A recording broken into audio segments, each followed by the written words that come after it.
Buenos días, jóvenes. Esta es la clase número 4 que tengo entendido acá. Parece ser que la clase 4, no recuerdo si es la 3 o la 4, pero que esta clase se hizo el día jueves 11 a las 12 horas. Comencemos entonces. Lo que vamos a tener claro acá es que esto corresponde a los modelos predictivos, descriptivos y predictivos. Básicamente es estudiar a Kepler y después estudiar a Newton. Kepler con sus tres leyes. Empezamos entonces esta subunidad, la capacidad descriptiva y predictiva de los modelos. Objetivos de la clase: identificar modelos predictivos clásicos, en este caso las tres leyes de Kepler. Más adelante vamos a estudiar a Newton y su ley de gravitación universal. Y dos, identificar por supuesto las tres leyes de Kepler y sus parámetros físicos, su significado también. Vamos entonces de lleno al desarrollo. La ley de Kepler. La ley de Kepler, la primera ley dice que todos los planetas describen órbitas elípticas. Elípticas, no circunferenciales, elípticas, en torno al Sol. Pero que este Sol no está en el centro de la elipse, sino que se ubica en uno de sus focos. Esa es la primera ley de Kepler. Ahora bien, aquí tenemos un dibujo donde la línea celeste entonces está indicando una elipse, que es como una circunferencia achatada. Esta elipse tiene un eje horizontal mayor, ¿cierto? Se llama eje mayor. Eh, tiene un eje vertical mucho más corto que se llama eje menor. El centro de la elipse está indicado como 0 y las mitades de los ejes respectivos son semiejes mayores, semiejes menores. Esta es una figura que usted la va a estudiar más adelante, geometría analítica, con todas sus ecuaciones y su significado.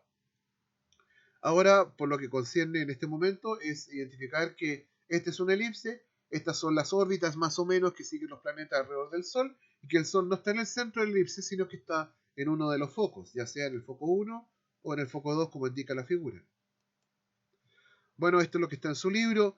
Aquí vemos precisamente una órbita elíptica de un planeta determinado, parece que fuera Júpiter, pareciera, ¿cierto? Es un ejemplo nomás, ¿cierto? Y que sigue órbitas elípticas. Una órbita elíptica. Y el Sol no está en el centro de la elipse, sino que está en uno de los focos, en este caso en el foco izquierdo. Aquí tenemos el semieje mayor, perdón, el semieje mayor, horizontal, semieje menor. Y este es lo que dice entonces que el planeta sigue en su movimiento de traslación alrededor del Sol, órbitas elípticas, y que este Sol está en uno de los focos. Primera ley de Kepler. Bueno, nuevamente la figura de la elipse, pero ahora rescatando este punto final que dice acá, indicando en su libro, el concepto de excentricidad. La excentricidad es un parámetro adimensional que indica cuán achatada o no achatada se encuentra la elipse. Y matemáticamente es indicada como la distancia c entre un foco y el centro, dividido por A que es el semieje, la mitad del eje mayor o semieje mayor. Este cociente da un número adimensional que nos indica que si la excentricidad se acerca a cero o es prácticamente cero, es una circunferencia, pero si la excentricidad va aumentando de 0 hasta y se va acercando a 1, es una, una circunferencia bastante achatada que ya se convierte en elipse. Por ejemplo, acá partimos entonces de excentricidades grandes y vamos disminuyendo 0,4, 0,2, 0, prácticamente una circunferencia. Partimos de nuevo, bueno, aquí aparecen los focos, si es una elipse, ¿cierto? Foco 1 y foco 2, y esta distancia horizontal, eje mayor. Ahí partimos de 0,8, bastante achatada, 0,6 menos achatada, elipse menos achatada, 0,4 una elipse bastante menos achatada, 0,2 prácticamente un achatamiento muy leve, y 0 es achatamiento 0, excentricidad 0, circunferencia. Nuevamente, aquí tenemos un dibujo donde la línea roja está indicando una elipse, donde el Sol está ubicado acá en uno de los focos, Y como está bastante achatada, suponemos que la excentricidad es mayor que 0,5 y está acercándose a 1. Aquí, y esta es la primera ley de Kepler, pero aquí podemos ver algo más, adelantando un poco, que este punto de color verde, ¿cierto? Está simulando el movimiento orbital de un planeta alrededor del Sol, el Sol ubicado en uno de los focos, y vemos que la velocidad de traslación aumenta cuando se va acercando al Sol y disminuye cuando está lejos. Vuelve a aumentar en camino al Sol y después se aleja, disminuye su rapidez. Esto ya es acercándonos un poco más a la segunda ley, pero podemos ver esto en la figura. Aquí, nuevamente entonces, una elipse bastante achatada, debe ser de una excentricidad mayor a 0,5, el Sol está en uno de los focos, aquí vemos el centro de la elipse, y la simulación de un planeta girando, ¿cierto?, trasladándose alrededor del Sol, y vemos que su rapidez aumenta a medida que se acerca al Sol, pero disminuye cuando está lejos del Sol.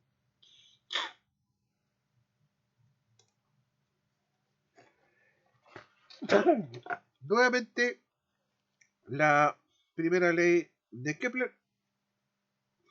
Aquí tenemos una elipse con achatamiento bastante pequeño, debe ser menor a 0,5. El Sol, sin embargo, está en uno de los focos y vemos que el planeta, sin embargo, aumenta su rapidez cuando está cerca del Sol, pero disminuye su rapidez de traslación cuando está lejos. Aquí dice slowed motion y tenemos un faster motion, un movimiento más rápido cerca del Sol, un movimiento más lento lejos del Sol. Bueno, originalmente se pensaba que los planetas giraban alrededor del Sol en órbitas no elípticas, sino que circunferenciales, como lo vemos en esta simulación. ¿Ya? Sin embargo, en realidad los planetas giran alrededor del Sol en órbitas elípticas, el Sol ocupa uno de sus focos, pero vemos que la excentricidad depende del tipo de órbita, ¿cierto? Y la rapidez del planeta siempre aumenta cuando se acerca el Sol, pero comparativamente con la rapidez de traslación entre los planetas vemos que hay diferencias.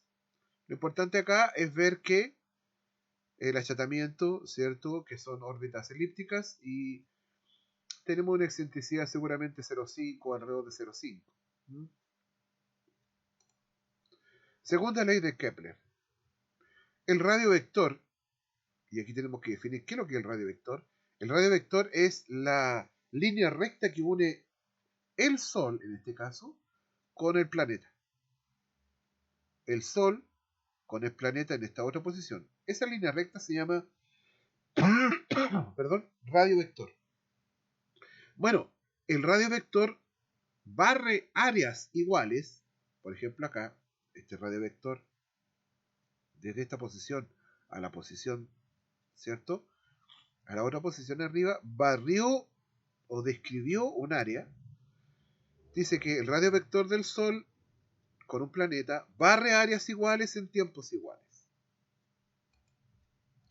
Aquí tenemos nuevamente el planeta está en la posición A y después está en la posición B, se movió. Bueno, el radio vector describió un área determinada, áreas iguales en tiempos iguales. A ver, ¿cómo se puede ver esto? Supongamos que un planeta entonces tuvo un movimiento primero aquí abajo, ¿cierto? Y luego aquí arriba. Si estas dos áreas, el área 1 que describió el radio vector en el primer caso y el área 2 que describió el radio vector en el segundo caso, si estas dos áreas fueran iguales, eso significa que el tiempo que demoró en describir el arco pequeño que estoy indicando aquí abajo es igual al tiempo que llevó el planeta en describir en recorrer ese arco. Si usted se fija, los tiempos delta t abajo y delta t arriba son iguales. Las áreas también son iguales, eso es lo que dice la segunda ley de Kepler. Pero eso implica que el planeta, en el caso de abajo, tuvo que recorrer en un delta t de tiempo un arco pequeño. Pero el planeta aquí arriba tuvo que escribir un arco mucho mayor, tuvo que recorrer un arco mucho mayor en el mismo tiempo que el de abajo. Por lo tanto, el planeta debe aumentar su rapidez, debe aumentar su velocidad aquí arriba, ¿cierto? Y por lo tanto, comparativamente las velocidades de traslación aquí arriba en el área 2, en el arco 2, es mucho mayor que la velocidad, ¿cierto?, en el arco 1. Aquí vemos más o menos lo mismo. Si las dos áreas que describen los radiovectores en dos posiciones diferentes de movimiento del mismo planeta, ¿cierto?, el área 1 fuera igual al área 2, significa que el tiempo delta t que está aquí abajo es igual al tiempo delta t aquí abajo. Pero los arcos son diferentes, jóvenes. El arco de abajo es mucho más largo, el arco de arriba es más corto. Por lo tanto, el arco de abajo, siendo más largo, descrito en el mismo tiempo, tiene que moverse el planeta a mayor velocidad, a mayor rapidez. Por el contrario, acá arriba, describe un arco mucho menor en el mismo tiempo, por lo tanto, su rapidez del planeta debe ser menor comparativamente con el de abajo. Aquí vemos. Las dos áreas son iguales, A, en dos posiciones diferentes del mismo planeta, en la órbita alrededor del Sol.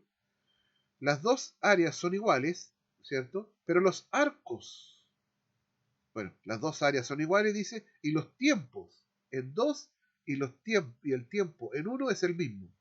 Pero los arcos son diferentes. El arco en 1 es pequeño, el arco en 2 es más grande.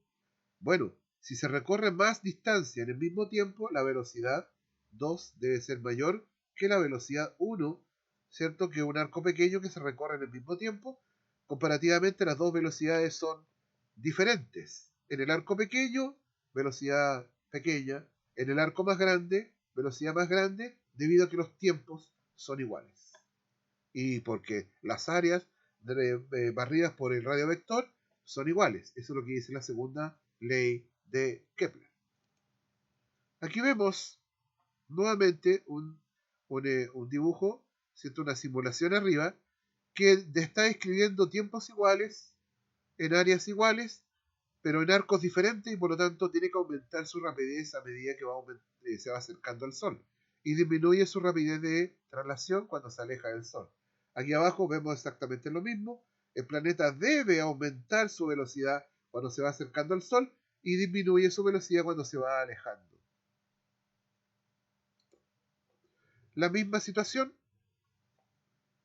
¿cierto? Un planeta entonces girando en una órbita elíptica, el Sol ocupando uno de los focos, y vemos que según la segunda ley de Kepler, áreas iguales en tiempos iguales, lo que redunda entonces en que el planeta cuando se acerca al Sol debe aumentar su rapidez y cuando se aleja del Sol disminuye su rapidez de traslación alrededor del Sol en su órbita elíptica. La misma situación, ahora es una elipse bastante poco achatada, ¿cierto? Seguramente tiene una excentricidad menor de 0,5 acercándose a 0. El Sol, sin embargo, está en uno de los focos y tenemos un planeta simulando entonces ese movimiento de traslación. Recuerda, aumenta su rapidez, su velocidad cuando se acerca al Sol, pero disminuye su rapidez cuando se va alejando, está lejos del Sol. La misma situación, obedeciendo la segunda ley de Kepler, cuando se acerca al Sol, la rapidez es mucho mayor de traslación, cuando está lejos del Sol, es mucho menor su rapidez de traslación. Obedeciendo la segunda ley de Kepler. Ahora, la tercera ley de Kepler. Bueno, la tercera ley de Kepler está enunciada acá. Dice que el periodo de rotación o el periodo de traslación de un planeta alrededor del Sol al cuadrado es igual a una constante multiplicada por el semieje mayor de su elipse orbital al cubo. ¿Cierto? A representa el semieje mayor de la elipse orbital, ¿cierto? Al cubo, como está indicado acá, y T es el período, que es el tiempo que demora en dar una vuelta a un planeta alrededor del Sol. Esta relación matemática, Kepler, fue por un análisis de los datos que entregó, que le dejó su maestro Tycho Brahe. Recuerda que Kepler era ayudante de Tycho Brahe, y Tycho Brahe dejó muchos datos, me parece que entre 20 y 25 años de observaciones. Kepler era su ayudante, y con estos datos, una vez muerto Brahe, Kepler hizo un análisis matemático y llegó a esta conclusión, que el periodo al cuadrado de un planeta ¿cierto? Que está girando en una órbita elíptica alrededor del Sol es igual a una constante multiplicada por el semieje mayor al cubo de su elipse orbital. Esta relación matemática es por un análisis matemático de los datos. Kepler no sabía de la ley de gravitación universal, no tenía idea de las fuerzas atractivas, ni de las masivas, etc. Y por lo tanto, él simplemente, por un análisis de datos, llegó a esta relación matemática, que se cumple, por lo demás. Recordando entonces, T es el período, es decir, tiempo que demora en dar una vuelta alrededor del Sol, ¿cierto? Es tiempo, puede estar en unidades que correspondan, no sé si en segundos, minutos, días o meses, años puede ser. K es la constante matemática que permite la igualdad y A es el semieje mayor al cubo. Recuerda que el semieje mayor es la mitad del eje total o máximo horizontal. Aquí nuevamente entonces vemos que el tiempo que demora en trasladarse, en dar una vuelta alrededor del Sol, el planeta, al cuadrado es igual a una constante multiplicada por el semieje mayor al cubo. Esa relación matemática se cumple para los planetas que están girando alrededor del Sol. Tercera ley de Kepler. Bueno, para el cierre de la clase tenemos las tres leyes de Kepler. La primera que tiene que ver con que los planetas giran alrededor del Sol, entonces, o se trasladan alrededor del Sol en órbitas elípticas. Ahora bien, hay que tener claro que la excentricidad de la Tierra es muy cerca de cero. Es decir, en términos cosmológicos, prácticamente una circunferencia. Ahora, en términos estrictos, matemáticos y físicos, es claro que es una elipse, pero bastante poco achatada, con una excentricidad muy cerca de cero. La segunda ley de Kepler, luego el radiovector, entonces, describe áreas iguales en tiempos iguales, lo que redunda entonces y lo que da una significación física que el planeta debe aumentar su velocidad, su rapidez a medida que se acerca al Sol, pero cuando se aleja del Sol y está muy lejos del Sol, su rapidez, su velocidad es mucho menor. La tercera ley de Kepler, la relación entre el período y su semieje mayor. Y hemos llegado al final de la clase, entonces, jóvenes. Vaya, estudie, revise el video, revise su libro. Hay una tarea, hay una guía que está subida al aula virtual del colegio y debe trabajar en ella y hay un tiempo para entregar y para entregar su tarea. Recuerde, jóvenes, como siempre lo he dicho, una persona educada, una persona preparada, una persona que estudia, siempre va a tener un futuro mucho más estable, un futuro mejor. Tal vez no mejor en plata, tal vez no a ser millonario, qué sé yo, pero mucho más seguro. Un futuro mucho más seguro. Recuerde eso. Son sabias palabras. Nos vemos, jóvenes, en otra oportunidad.